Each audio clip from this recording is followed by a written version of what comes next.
Selamat datang saudara-saudari. Mari kita bersambung dalam Yohanes 19. Kemudian Pilatus menyuruh orang mencapuk Yesus. Askar-askar membuat sebuah mahkota daripada ranting-ranting berduri, lalu mengenakannya pada kepala Yesus. Mereka mengenakan jubah ungu padanya, lalu berulang kali datang kepadanya sambil berkata, "Daulat Raja orang Yahudi." Setelah itu, mereka menempah dia. Pilatus keluar sekali lagi dan berkata kepada orang ramai di situ, "Lihatlah, aku membawa dia keluar, supaya kamu tahu bahawa aku tidak mendapat alasan apa pun untuk menghukum dia." Demikianlah, Yesus keluar dengan memakai mahkota duri dan jubah ungu. Pilatus berkata kepada mereka, "Lihatlah orang ini." Ketika ketua-ketua imam dan para pengawal rumah Tuhan melihat Yesus, mereka berseru, "Salibkan dia, salibkan dia." Pilatus berkata kepada mereka, "Ambillah dia, kamu sendiri salibkan dia, kerana aku tidak mendapat alasan apa pun untuk menghukum dia." Semua orang Yahudi di situ menjawab, "Menurut hukum kami, dia harus dihukum mati kerana dia mengaku dirinya anak Allah." Apabila Pilatus mendengar kata-kata mereka, dia lebih takut lagi. Lalu dia masuk kembali ke istana dan bertanya kepada Yesus, "Kamu berasal dari mana?" Tetapi Yesus tidak menjawab. Pilatus berkata kepadanya, "Tidakkah kamu mahu berkata apa-apa kepada aku? Ketahuilah bahawa aku berkuasa membebaskan kamu ataupun menyalibkan kamu." Yesus menjawab, "Kamu sama sekali tidak berkuasa atas diri aku, kecuali Allah memberikan kuasa itu kepadamu. Oleh itu, orang yang menyerahkan aku kepada kamu, dosanya lebih besar daripada dosa kamu." Apabila Pilatus mendengar kata-kata ini, dia berusaha untuk membebaskan Yesus. Tetapi semua orang Yahudi di situ berseru, "Jika Tuan membebaskan dia, Tuan bukan sahabat Kaisar. Sesiapa yang mengaku dirinya raja melawan Kaisar." Apabila Pilatus mendengar kata-kata itu, dia membawa Yesus keluar lalu duduk di kerusi pengadilan di tempat yang bernama Lantai Batu. Dalam bahasa Ibrani menamanya Gabata. Masa itu hampir pukul 12:30 hari dan esok perayaan Paskah. Pilatus berkata kepada semua orang di situ, "Inilah raja kamu." Mereka berseru, "Bunuh dia, bunuh dia, salibkan dia." "Kamu mahu aku menyalib raja kamu?" tanya Pilatus. Ketua-ketua imam menjawab, "Kaisar satu-satunya raja kami." Kemudian Pilatus menyerahkan Yesus kepada mereka untuk disalibkan. Mereka mengambil Yesus dan membawa dia pergi.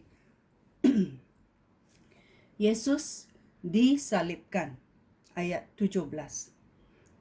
Sambil memikut salibnya, Yesus pergi ke luar bandar ke tempat yang bernama Tempat Tengkorak. Dalam bahasa Ibrani, tempat itu disebut Golgotha. Di situ dia disalibkan. Dua orang lain juga disalibkan bersama-sama Yesus. Seorang di sebelah kiri, seorang di sebelah kanan. Dan Yesus di tengah-tengah. Pilatus menyuruh orang memasang papan kenyataan pada kayu salib Yesus. Papan kenyataan itu bertulis, "Yesus dari Nazaret, Raja orang Yahudi." Banyak orang Yahudi membacanya kerana tempat Yesus disalibkan itu tidak jauh dari bandar. Tulisan itu dalam bahasa Ibrani, Latin dan Yunani. Ketua-ketua imam berkata kepada Pilatus, "Janganlah tulis raja orang Yahudi, melainkan tulislah orang ini berkata, aku raja orang Yahudi." Tetapi Pilatus menjawab, "Apa yang sudah aku tulis tidak boleh diubah." Setelah askar-askar itu menyalibkan Yesus, mereka mengambil pakaiannya, lalu membahaginya menjadi 4 bahagian, dan masing-masing mendapat sebahagian. Mereka juga mengambil jubahnya yang dibuat daripada sehelai kain yang ditenun dari atas sampai ke bawah tanpa jahitan.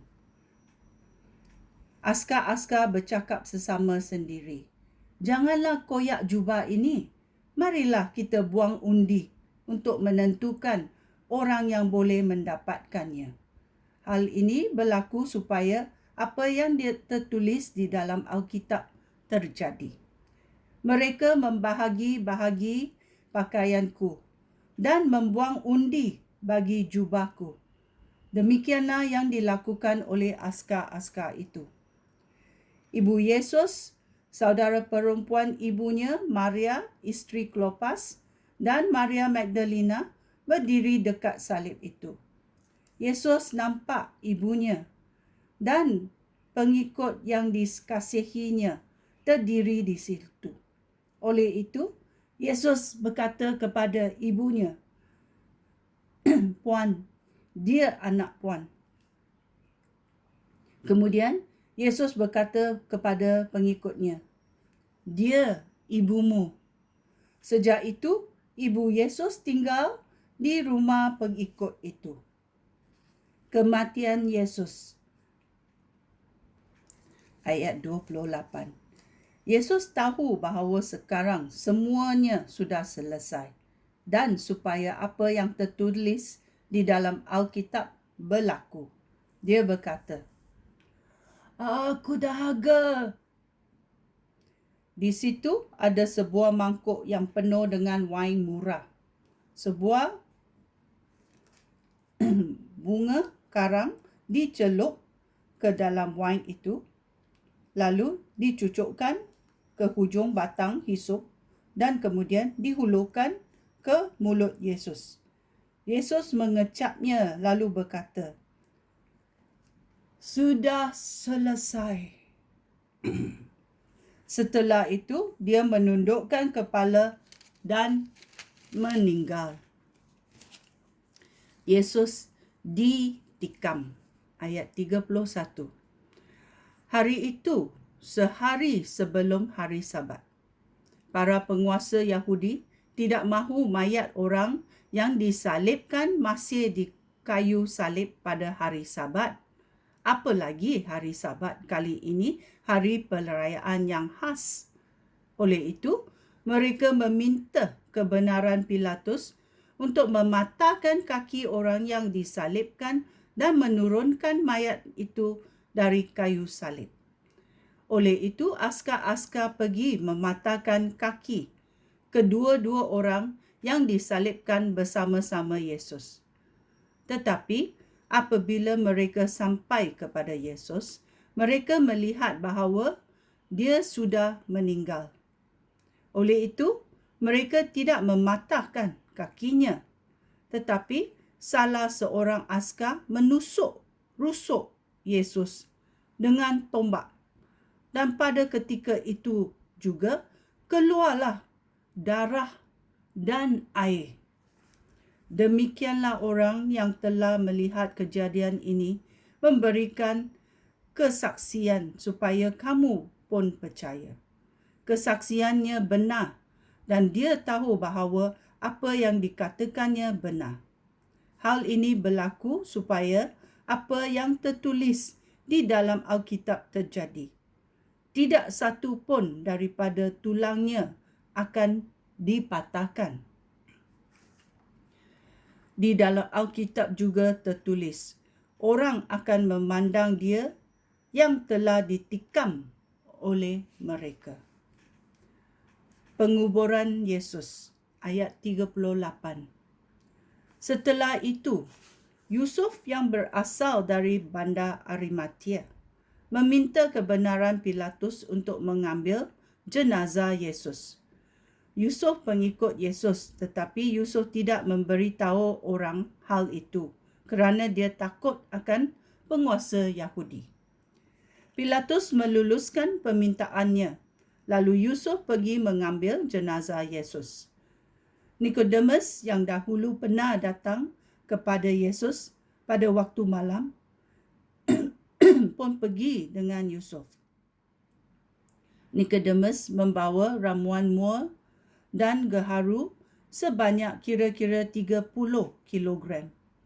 Kedua-dua orang itu mengambil jenazah Yesus lalu membalutnya dengan kain linen dan ramuan menurut adat penguburan orang Yahudi. Di tempat Yesus disalibkan ada sebuah taman. Di dalam taman itu terdapat sebuah kubur baru yang belum pernah digunakan. Kerana kubur ini dekat dari rumah Sabat, sudah hampir bermula mereka meletakkan jenazah Yesus di situ. Itulah peristiwa-peristiwa berkenaan Yesus. Bila Yesus disalibkan, Yesus ditekam, dan Yesus dalam penguburan. Dan kita mahu tengok apa terjadi kemudian. Sekian, terima kasih. Babak dalam Yohanes 19. Shalom.